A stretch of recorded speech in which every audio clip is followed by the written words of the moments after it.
Hey, this is Fred Ottman, Tugboat Typhoon, the Shockmaster, the B-A-double-D, Big Steel Man. And the card is subject to change. Watch it. Welcome back to the show! Welcome back to the show!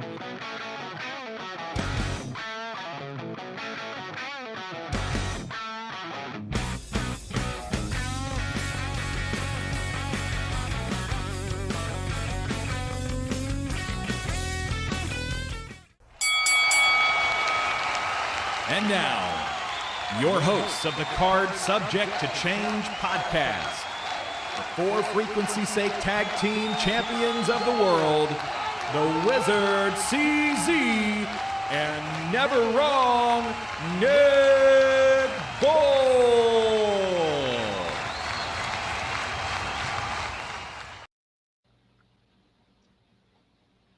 Hello, everyone, and welcome back to another exciting edition of the Card Subject to Change podcast, the podcast by the fan for the fan. Of course, I'm your host, never wrong, Nick Bull. Thank you so much for venturing into our little wrestling corner of the world. We're so glad you're here and glad to have you with us. Of course, we are powered by Lopez Pizza, built by Durham Remodeling, and colored by Ryan Allison Tattoo. I don't do this alone. I have a tag team partner. You can see him on the screen, so now it's time to introduce him. We are one half of the For Frequency's Sake Tag Team Champions of the Championship Network. He celebrated a birthday yesterday as we record this. And I don't know, what is your astrological sign? I'm a Virgo. He's a Virgo. And he is the one, he is the Wizard CZ. Wiz, how you doing, bud? I just want to say I enjoy long walks at the beach, romantic candlelit dinner. No, I'm done. No. Not neither here nor there. I'm doing great, man. I'm doing great. How are you? Good, man. Nick, we've got someone we've been looking forward to speaking with for a while coming in, and I'm going to let you do the introduction since you were the one who brought the book and this wonderful lady to our attention here. No, I ran into Joyce, I think, for the first time a couple years ago at the Tragos and Thez Hall of Fame Wrestling Weekend in Waterloo. I think it might have been the year before, maybe the year she had the book available for sale. And it stuck in the back of my head for some reason, and one day it just clicked again. I'm like, yeah, we got to get her on. She has written a book, not only about wrestling, but more so about wrestling, her fandom. I mean, it's a lot based around the AWA, of course, what she was able to watch when she was growing up and throughout her career. But she's documented her wrestling fandom with her, and shows you her love of photography and wrestling. The book is called My Ringside Seat to the AWA. It is written by Joyce Paustian, and we are so glad to have the author of said book on our show. Welcome to the show. How are you doing, Joyce? Guys, great to see you. Yeah, that's where those two books were. Nice. That's right. No, right here. No, I absolutely love this because not only it's something I really didn't know a lot about. This stuff was going on a little before my time, but being able to have a set of eyes that were there to document it, I thought was pretty cool. Well, wrestling's changed a lot over the years, but some of the basics never change. It's well, I love the title of your podcast, Card Subject to Change, because you always had to be ready for that with any wrestling card you went to. There was you were pretty sure you knew the lineup, but any of the opening events or the early events, you never knew if it was going to be what you thought or not. But I always saw a good card with the AWA years. Until it started to wind down in the late 80s. But I couldn't be more grateful for the experiences I had with it. And I still love wrestling in a lot of ways now, and even though it's changed so much. Especially like you were saying at the Tragos Thez weekend, because it gives me a chance to talk to people that remembered those times and to see some independent shows that remind me of, the good old days. For sure. Absolutely. Joyce, I usually ask all first-time guests the same questions, and I got a little off course there, but I'm going to go ahead and ask you the same question. Why pro wrestling? What was it that made you say, well, I got to see more of this? I guess because I was a TV hound growing up. I'm really going to date myself here because we only had like 3 or 4 channels growing up. You know, it's before cable even, and my older brother and sister were busy with my parents, and I was a very, very quiet child, but I loved TV, and so I would watch whatever was on, and loved game shows and comedies and anything like that. So one Saturday I caught wrestling, and I didn't know what it was. I just knew that hey, these guys are screaming at each other, and this looks fun, you know. So I was just watching on a little black and white TV in my room, and then I think somewhere along the line I mentioned to my parents, this wrestling is really cool. Yeah, you know, you ought to see it or so. And that's nice, dear. Oh yeah. But I still kept watching it, and they always thought I would outgrow it, and here I am. I never did. Neither did we. Yeah, we didn't either. Yeah, don't count on it happening. It's a lifelong thing. Now, Joyce, I know your book talks a lot about one of your favorites. We'll get to that in a little bit. When you first turned it on, do you remember the first people you saw that really grabbed your attention? Was it your favorite? I don't believe, if you're thinking of the same favorite I am, I don't believe he was there yet. But no, the first ones I remember really being fascinated by were the Bashan brothers, Mad Dog and the Butcher. And just because they were so big and bald-headed and beards and just looked like they could throw anybody around. And then and their voices too, you know, just scary as could be. They were terrific heels, you know. So and they carried at the time they had the tag team belts, and they carried this huge trophy into the ring. You know, that they did away with that somewhere during the AWA line, but at that time, and I just remembered that being, wow, these guys must really be important.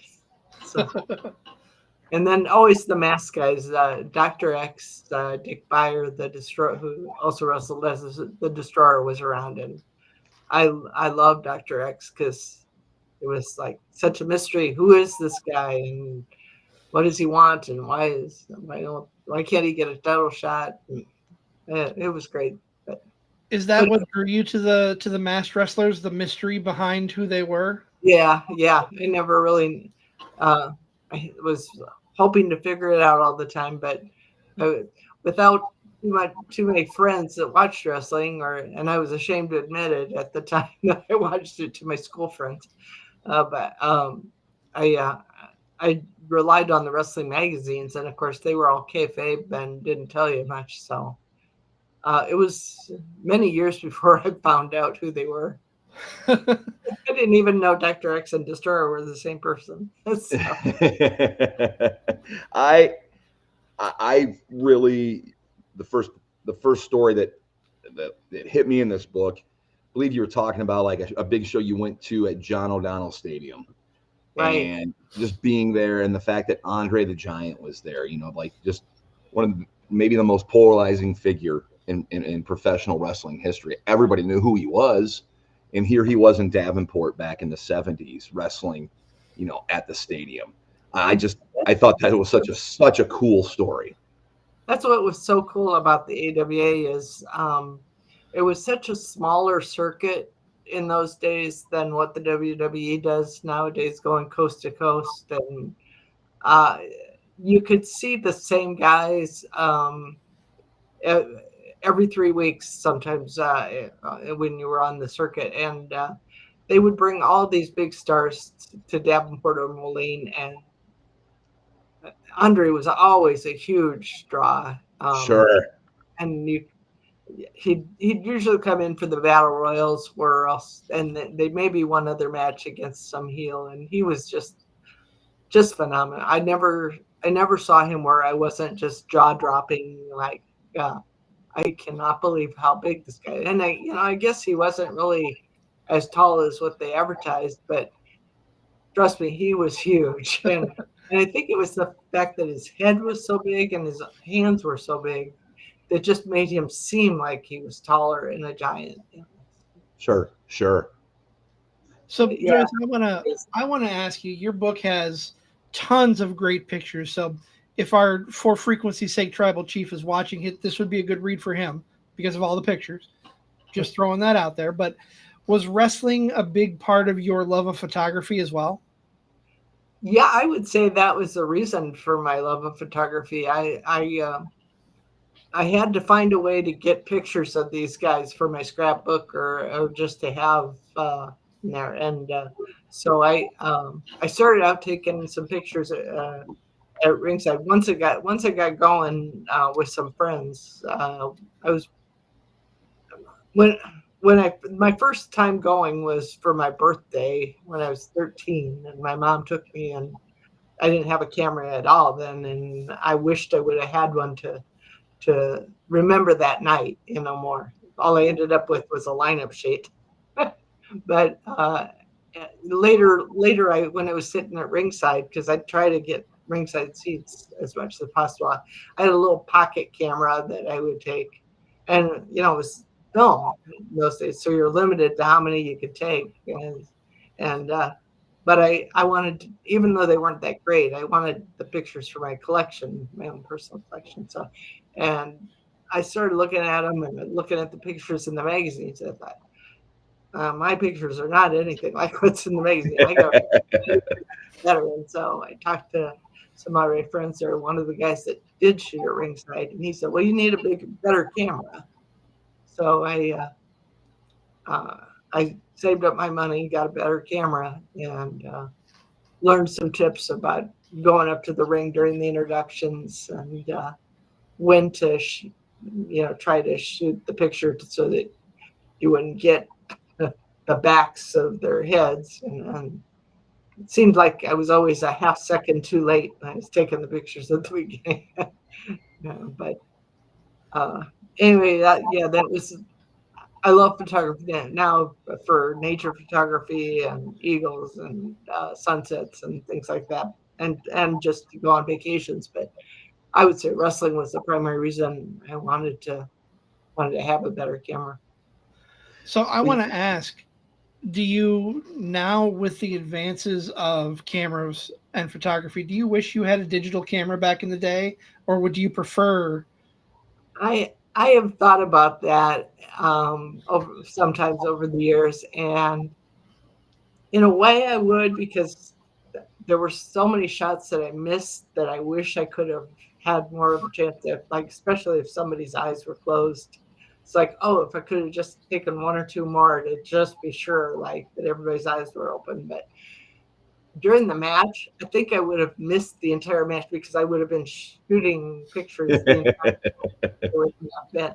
So I think having to be more selective about when I would shoot the pictures, I think was in a way better. But when it got to be some of the bigger matches, I remember buying like 4 or 5 rolls of 36 pictures, and eventually I would go through and throw out the ones that weren't any good, which happened a lot. You only send in the real good ones. So, and I only put the best ones in my book. But I think I would have had 10,000 pictures and maybe wouldn't have been able to find any of them if I wanted to. So it's just a different era.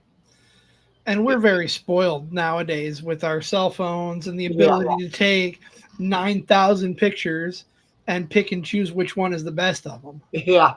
I take pictures still for the museum at the Hall of Fame introductions, and I swear I take, with the guys holding the awards, especially when there's 3 or 4 guys in the picture, I take probably 10 pictures, just of each award to make sure that I have the award showing and get everybody's eyes are open. So yeah, and then I don't go back and delete them because I think there's never time to do that, you know. Right.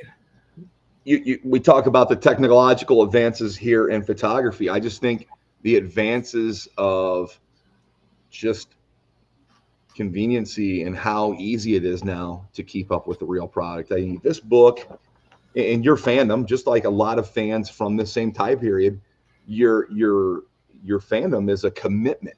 So it's kind of like a love letter to the good old days of wrestling and the commitment and like what you guys had to go to or go through to go to an out of town show or go to a show that was in town. It wasn't just like it is now where it's snap, crackle, pop. Like it was a process. Yeah, the promoters liked the fans. They liked the money the fans brought in, but they weren't particularly fan friendly. It was kind of like, yeah, come in, sit in your seat, and maybe buy some popcorn and then go home. If you wanted to get some autographs, you had to hurry up to the ringside maybe, and maybe you'd get one.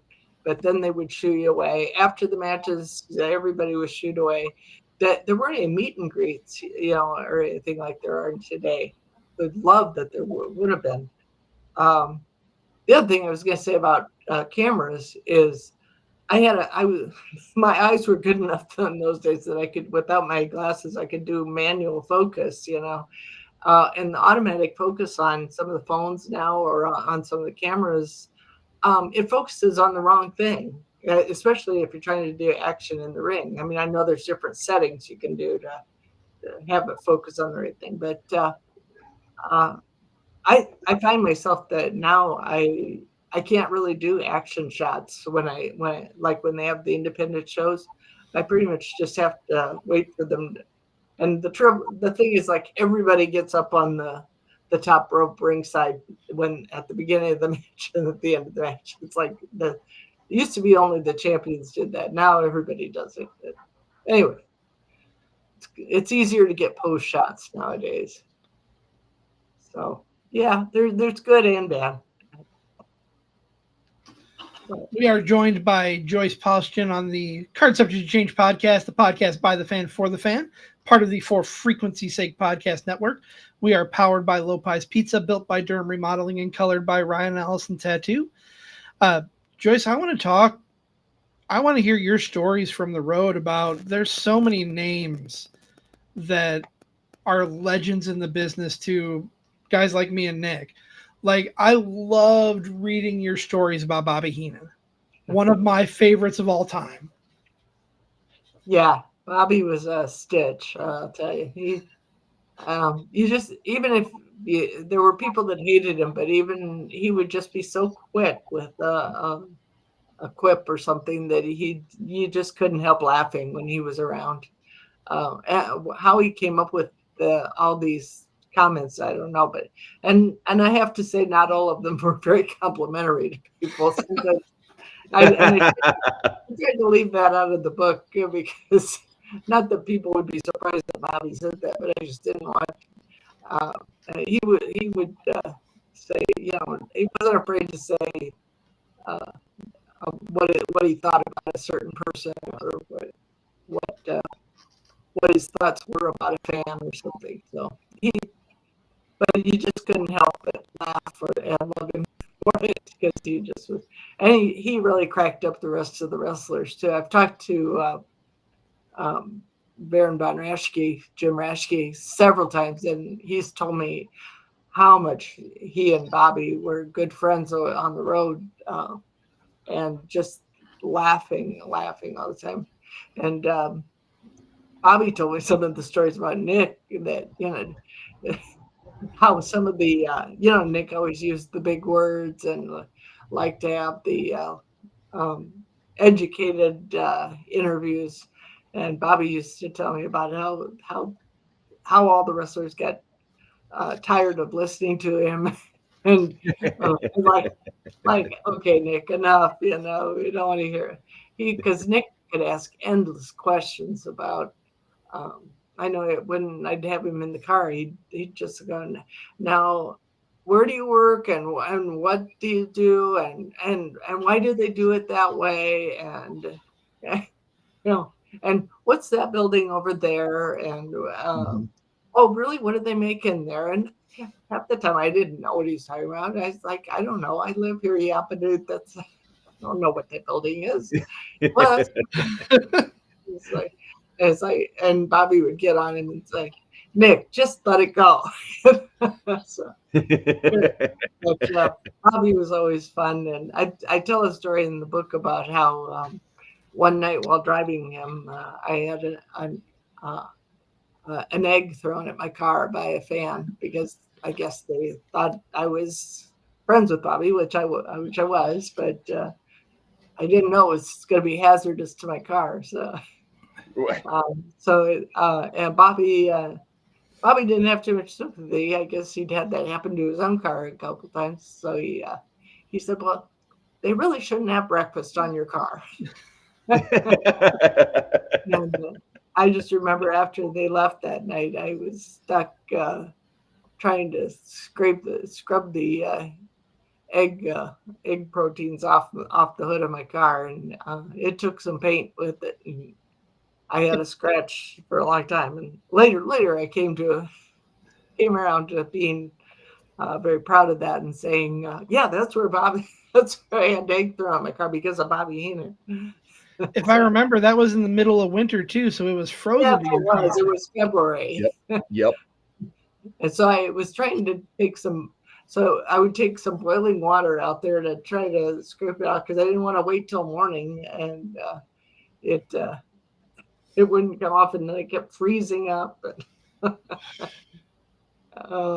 things I went through, but it was just an amazing time to be able to have that much access to the guys. I would have to pinch myself sometimes, that these were the guys that I saw on TV less than 5 years earlier, and just thought of like as heroes and just the ultimate.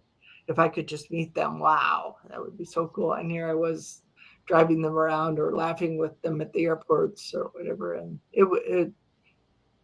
now the crowds are so big and the security is so tight that you can barely get anywhere near them. And so you just didn't know how lucky you were back then. One of the reasons I love essentially it was the golden age of wrestling if you were a fan with the access. Yeah, it really was. And it went by quickly, and I mean, it was inevitable that it was going to get bigger when cable came along. It just there was just too much money to be made. But I sure did miss the old days of the high school gyms and seeing the same wrestlers every few weeks. You wrote the book. What was the moment? What were the things that transpired to finally say, okay, I need to take my experiences and put them down on paper? I've got the illustrations for my book. I got plenty of those. I've taken the pics, but what made you finally decide, okay, I got to get this story down on paper? Well, a lot of the pictures I'd send in to the magazines, and it wasn't a for pay thing. It was just to get them out there and to have my name on some pictures in the magazines. I was never going to be one of the true magazine photographers like that got sent to Japan or went to New York or anything. I was just, I was, the most I could do would be to take some pictures, in my hometown or whatever town I was in, and send them into the magazines. And as luck would have it, there were many good photographers in the AWA. So a lot of them from Omaha or Milwaukee or Chicago or Minneapolis, they would send their pictures in too. So in order for me to get my pictures in there, it would be, I had to have something a little bit different, or something unusual that they hadn't already sent in. So I didn't end up getting that many in. But like you said, then when the AWA years were kind of over, went through like, not a depression, but just real sadness that it was over. Sure. And looking for ways to stay connected and get involved in other ways to photograph wrestling, because there was no way to photograph WWE. It was going to be Steve Taylor or whoever it was at the time, and that was it. And but it was just, I looked at all these albums of pictures, and I thought, these are some pretty good photos. I wish I could put it out there. People were starting to self-publish books, and I thought maybe I could do a coffee table book. In fact, when I talked to Sergeant Slaughter, Bob Remus, a little bit, he said, I think that would be good, because I had shared a lot of pictures of him from the old days. He was he enjoyed having pictures of himself from back then, because none of the wrestlers ever saved their pictures. They always thought, oh, they'd be around, but then you'd show them to them, oh, can I have a picture of that? I never saved any of that, So I was going to do that, and then I thought, well, that's going to cost too much to do like a full color coffee table book. I don't think your average fan is going to pay $50 or $60 to make it worthwhile to put it out there. So I thought, how can I do this in a paperback and put some stories in there? So I just went through and kind of really sat down and thought about all my experiences out there. And as I went through the photos, memories would come back to me. And so and I really kind of had to think of a format of what I wanted to do, and doing it by town, and just kind of my experience of the highs and lows of what I experienced along the way seemed to hit home with a lot of the AWA fans. I think I found out that a lot of the AWA fans that have bought my book said that's exactly how I felt when I was looking forward to every card every 2 or 3 weeks, and then just it was the excitement of it, and then just the disappointment as the crowd started getting thinner and thinner, and guys started transferring to other leagues. And you hit it right on the head, And so, and then I didn't want to end it on a note like that. I kind of wanted to make it like there's still plenty of good wrestling out there. So you just gotta find your niche, and but I feel like it was a good history book, and just kind of a diary of my experiences. And I have a unique perspective, I think, because of being a woman and just being in it so long. So that to make a short story long, that's how it came about. You're absolutely right, because I mean this is pre-cable. So cable wrestling really hadn't exploded on cable yet, taken off on cable yet. This is pre-pay-per-view. This is just posters and word of mouth about shows coming to town and all them people coming together. So, you got to be a part of that little community as well. And that is told in here. That is all touched upon in here. But I think the coolest thing about this book is not only did you get, we all have favorites in wrestling we like. We all have guys or gals we root for or boo or we would love to meet someday. We all have favorites. Not only did you have a favorite, you got to, photograph him numerous times and spend countless times with him, picking his brain and stuff. Talk about how you developed a relationship with Nick Bockwinkel.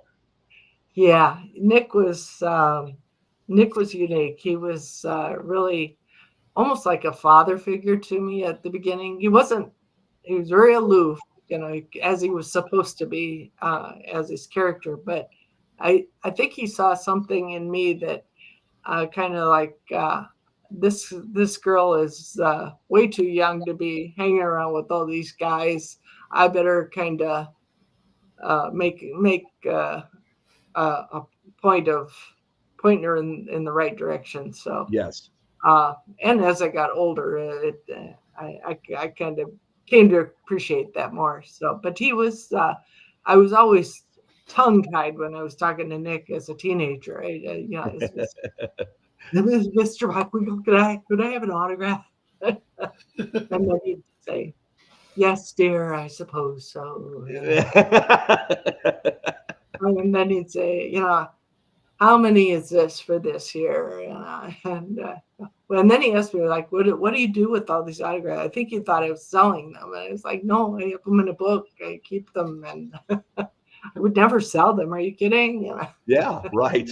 But I think he had some other fans sell them, and he didn't particularly like that back then. But it was always a wonderful experience talking to Nick, and the funnier part was, though, then hearing Bobby make the comments about what Nick was saying, because Nick was very impressed with himself in some ways, and it took Bobby to kind of knock him down a peg, and then Nick finally had to kind of laugh at himself, even. So I couldn't help but laugh at Bobby. I loved the time that he was there, but I was very disappointed when Bobby left to go to New York, because he was one of the early people to leave. But I'm and also very lucky that Nick was around the AWA almost to the last day. He was there from like 71 all the way through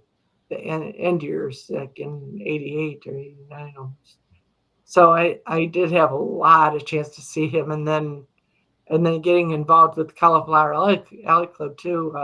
And the Trigos Museum had more chances to see Nick, and even and I just was able to talk to. By that time we had become friends, if you will, and I would. There were times when he'd say, if you're in Minneapolis, give me a call. We'll go to lunch. And the funniest thing was, I think, I don't know if you're aware that after he was after he ended wrestling, he did some promoting and announcing, but he also sold insurance and annuities. And so almost to the point where people would start avoiding him because they knew that if they were around him for very long, he would start to try to sell insurance to them. So the first lunch I went to with him, he brought along all his insurance stuff, and he even told me, he says, my wife even said to me, like, are you going to try to sell her insurance? And I was like, I already had insurance, through my work and all this, and it wasn't at a point in my financial. I said I was thinking about retirement, or that I wanted an annuity. So he said, "Well, I'll just practice on you." Right. I was like, oh, God. So it was kind of like, I never thought I'd get to the point where I was like, let's wrap this up, Nick. But no, he was a good guy, and he understood that I wasn't going to do that. But yeah, it was so good to always see him in Las Vegas at the CAC events again once he moved out to Las Vegas. And it was a sad day in my heart when he passed away. And he had kind of he had shown some decline in his memories over the years, and it was sad to. I think he always recognized me and talked, but he didn't have as many stories to tell as he used to, and so it kind of brought home how much these guys have given to the business of. Not only did they put their bodies on the line, but also their minds and their heads, and but so many of them have passed away so early, and the WWE guys too, even earlier. Right. They lived a really rough life, and we were just lucky to have them around so long. So if you got a favorite out there, then you get a chance to see them, by all means do it, but just appreciate it, and don't ever wait to do it again. Because there's been so many times I thought, oh, I'll go see this guy at a meet and greet, and the next time they were gone. Right. I heard that he died and never got another chance. So don't mean to bring this down, but No. You raise a really good point, because it really is something that these guys are only around for a while, and you will always remember the times you spent with them. Absolutely. We're talking here with Joyce Paustian on the Card Subject Change podcast, the podcast by the fan for the fan. Her book, My Ringside Seat to the AWA, is available wherever you can get books. You had the foreword written by Sergeant Slaughter.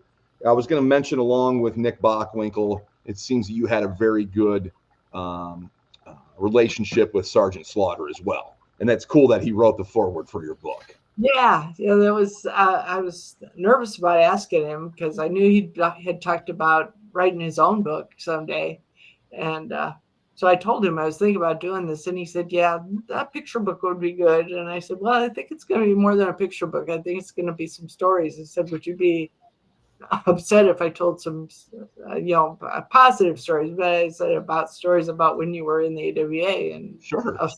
meeting and all this thing. And we laughed many times because I don't know how familiar we are with when he came in. He was the second super destroyer, because the first super destroyer, Don Jardine, didn't get along with Vern Gagne and had to leave the territory as a result. And I was good friends with Don Jardine because and Alfred Hayes. He was another guy that really protected me from some of the guys that made. I had my share of guys that made advances at me. Sure. Wasn't particularly interested in, and and Jardine was one of the ones that one guy that was particularly persistent. He just told him, "Hey, cut it out," and they listened to Jardine. So he was kind of a personal hero of mine. But anyway, we were good friends. And then all of a sudden he was gone because he didn't tell me, it was very close hold that they were going to leave the area. And so he didn't have any chance to tell me he was leaving. And then I heard this new super destroyer was coming in, and it's like, well, I'm going to hate this guy. I don't know. Anybody that tries to replace Don Jardine, I don't have any use for this guy. So, and it's funny because Bob Remus, who's super short too, or Sergeant Slaughter, told me a lot of the guys in the AWA felt that way about him because they really respected Jardine. And when he first came in, they thought they thought he was going to try to replace him, and that he was going to be this good friend of Vern Gagne. Well, he got along with Vern, but he was. Eventually they found out he was a really funny guy and good guy, and I came to really enjoy his friendship too. So when WWE would come to town, I'd see him, and he would remember the old days. So we've been good friends over the years, and I've known him. I think we decided I've known him almost 40 years. So yeah, I asked him one night when I was at a fan fest, would you consider just writing a blurb for my book, something, just a paragraph that I could put on the back, and he wrote this whole, 2-page, he said, well, I wrote a lot. He said, you might have to, pare this down a little bit. I said, well, I think this is enough to be a forward. I said, is that all right with you? And I said, I don't want to cut it down.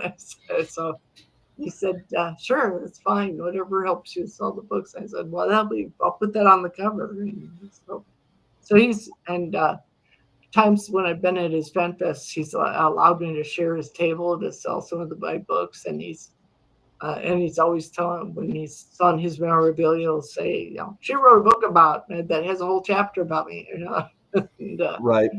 And he's even had to sign some of my books on his page with so he is a dear friend. Yeah, good guy. I selfishly wanted to ask you when we got you on here. I love Adnan El Casey. When he was with Slaughter in WWF as General Adnan, and I was a little kid at that time, and I thought he was one of the scariest heels I've read his book. I don't know if you've read his book. It's a good one. Very good, interesting story. Do you have any good Sheikh Adnan El-Kaisi stories?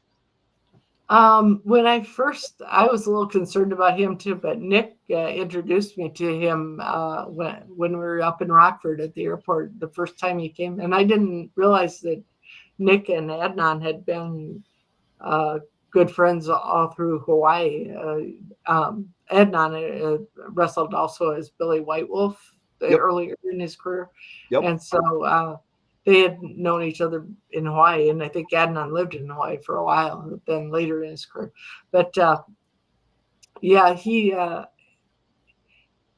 was a heel there. I mean, he came in and was immediately he had this dancing girl with him, and he'd come out with the sword and then he eventually had Patera and Blackwell as his other sheiks who won the tag team title, and like he came in to buy the titles from her. So it was a great angle, but he one of the nicest guys you could meet. He's just and quiet. I think he was really different than a lot of the guys in that he didn't really drink and he didn't eat a lot of fast food. A lot of the guys after the matches, they'd want to stop at like McDonald's or get pizza or something. He says, "Is there someplace we can go to get some fruit?" I was like, it's like at 10:30 at night to get some fruit. Well, there might be a 7-Eleven that might have something. I don't know. He says, "Well, I really want to get some fruit," and I said, "Well, I could get you a sandwich." No, I went out. He was very health conscious, is I guess what I'm trying to say, and cool. Probably that was his culture, but just really nice guys. And he would say things like, I wish I could stay in town more because I'd like to go to some movies, or I wish I could do more touristy things. I wish I could go see some of the museums or things like that. And so he was fun to talk to. Nothing like he was on his interviews where you get into the But I did love some of his interviews. Jerry Blackwell, you big fat slob. And, the ring gear, the elaborate, the silk. It was always always a presentation. Out. He was he was good. And I think I mentioned in my book that he also damaged my car with his sword accidentally by he leaned the sword up against the trunk while he's putting his bag in there, and it fell down and somehow it slashed a scratch in my trunk. So this is the same car that's got the egg the egg damage on the hood. So I paid a price for my fandom. I can laugh about it now, but he was another guy that then I would see him sometimes at the CAC or he did a lot of meet and greets. Once he wrote his book, he did some touring with that, and he always remembered me, and really nice guy. So That's cool. Yeah, I wish you could have gotten to meet him. Yeah, I know, but I hear everybody that I've, a few people that I've talked to that have met him said that you would have loved to have met him. He was great. So that makes me feel good that he was awesome. Yeah. And I loved reading his book too. Just a unique story coming. Yeah. A guy that went to school with Saddam Hussein who ended up seeing the world because, of professional wrestling. So it's a real cool story. Yeah. And he just was, turned out to be a nice guy, really. Yes. Just hanging around all the other wrestlers in Hawaii and the AWA and Sergeant Slaughter also talks very highly of him. Said and the three of them, even with Iron Sheik involved. Now, Iron Sheik, I never really got to know very well. He always scared me, even in real life. So, but Sarge talks really highly of him, and so if it's good enough for him, I'm sure he was a good guy. So, Joyce, I kind of want to play off of that a little bit. We're talking about all the people that you've gotten to know in the world of professional wrestling when you were going to the AWA shows. I feel that wrestling is a lot more personable now. You get to know a lot of the people that you see in the ring in today's environment. Two-part question, I guess, is: are you going to a lot of current shows, and how do you compare like the independents today to the AWA of the past? Okay. Yeah, I do still try to go to a lot of. I go more to the fan fest, or like if there's a show that has one of the legends there, maybe doing a meet and greet. Those are the ones that usually attract me. I know there's a lot of promotions that run quite often, and I haven't gotten to the point where I follow any particular promotion. I've seen a lot of them and never impressed by a lot of their talent, but I don't really follow them around the state like I do. I guess I'm older and have other interests going on, but and sometimes I think, how did I ever do that? Where I was gone all weekend and then went back to work on Monday. Right now I'm retired and I don't even want to go on the Right. yeah. But I do still enjoy meeting some of the newer guys like Hacksaw Duggan and Jerry Lawler and One Man Gang and Slick. A lot of the '80s guys from the WWE that do the Legends shows. Yeah, the autographs are a lot more expensive nowadays, but I bet. It's still a fun time to meet. Most of the guys are pretty nice, I'd say. I do get hacked off if they just sign something and hand it to you without even looking at you. That I think if you're going to pay $40, $50, $60 for an autograph, they owe you the courtesy of looking at you and saying, how are you? Well, it's nice to meet you. Anyway, but that's their personality. And so to get your second question is, I would say I enjoy the independent shows much more than I do the big production WWE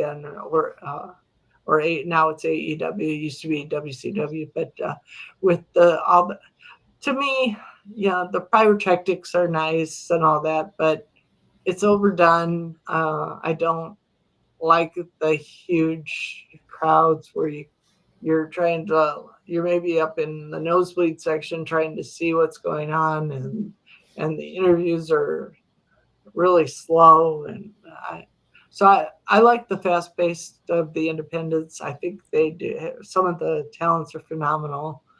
I've met. I know. Last week you had James Jeffries on your show, and I've met him several times. And, wonderful kid, wonderful guy. I call him a kid because he's so bigger than I. But he's Right. a great guy, and he just has always wanted to be a wrestler, and he's achieved his dream, and it's just wonderful to see because he's so humble and so good at what he does, and he's really got a following, which is really neat to see. So a lot of the SICW guys, a lot of the Impact Wrestling guys, a lot of in our Davenport right here, we got the SCW, and so all great. Where Seth Rollins got his start, It's Right.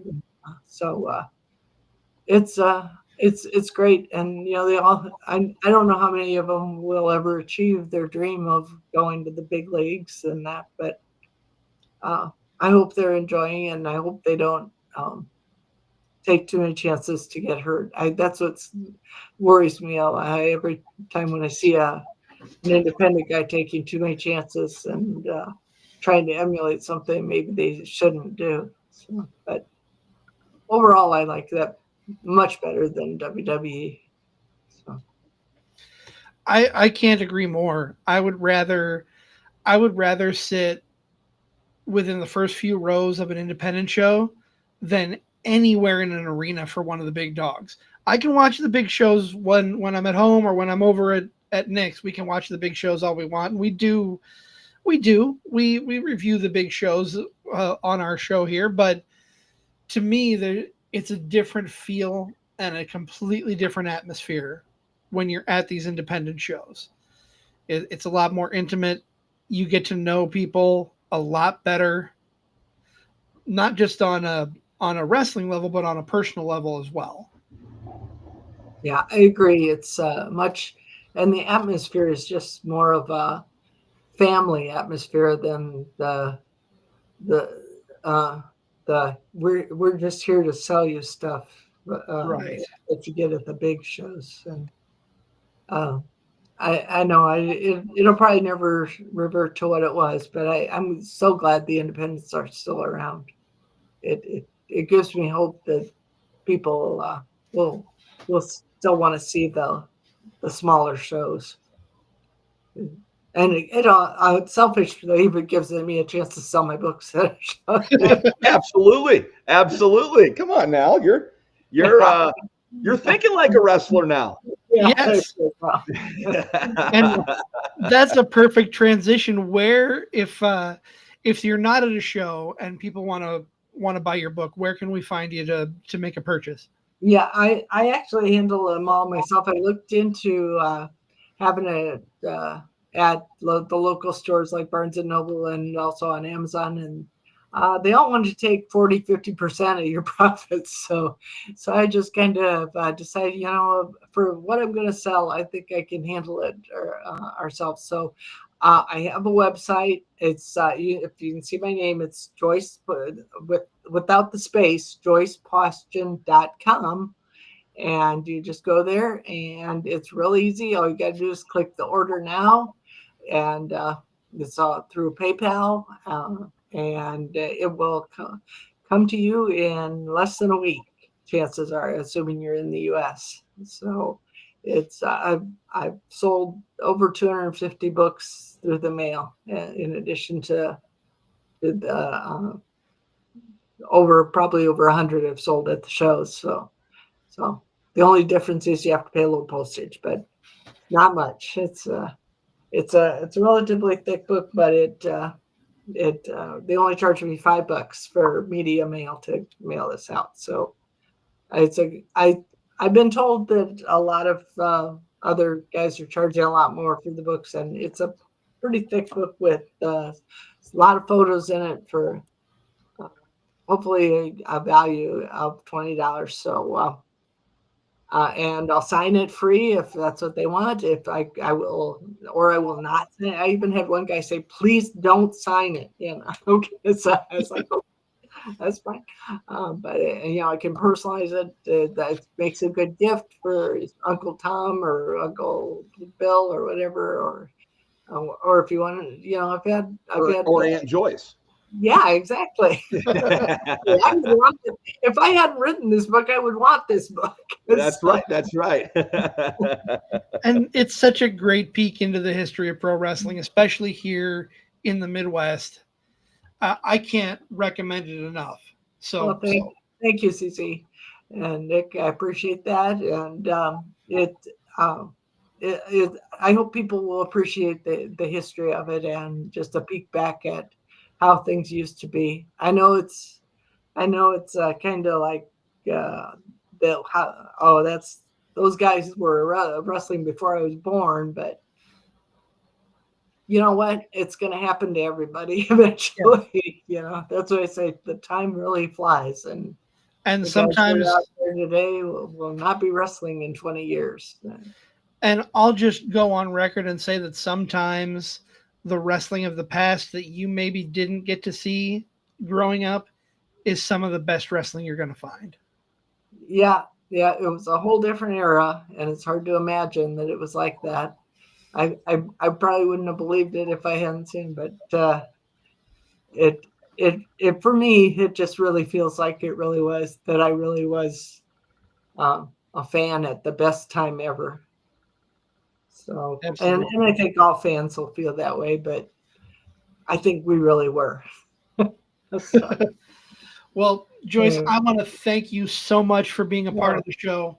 It was a pleasure meeting you in Waterloo. It's been a pleasure speaking with you tonight, and I'll speak for Nick. He feels the same. I know he does. Well, it's great to meet you guys, and thank you so much for having me on. I appreciate the publicity, and it's fun to review the old experiences. Absolutely. Thanks so much. Absolutely. And again, thank you so much for being a part of this and being on the show. If you want a fantastic read and see some fantastic pictures, go to Joyce's website, get a copy of the book. We recommend it. We endorse it. But yeah, that's gonna close things out for the interview portion. I'm gonna preview next week a little bit before we wrap things up completely.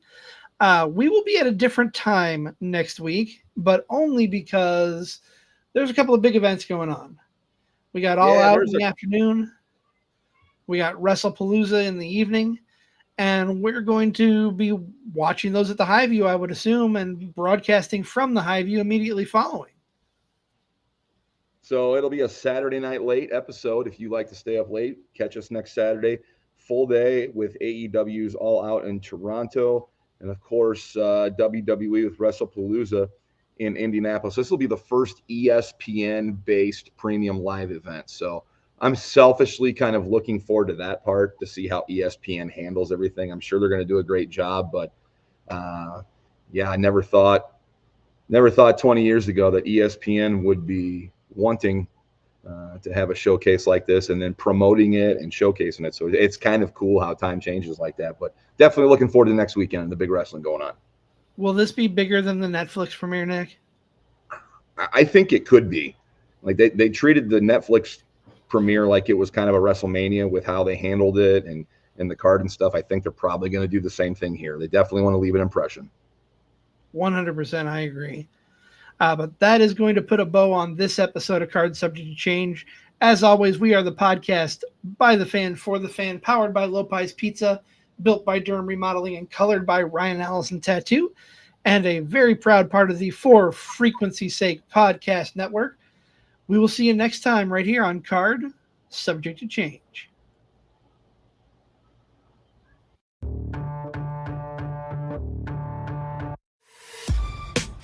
This has been a For Frequency's Sake podcast network production. For more great content, subscribe to For Frequency's Sake on YouTube, Facebook, and Twitter.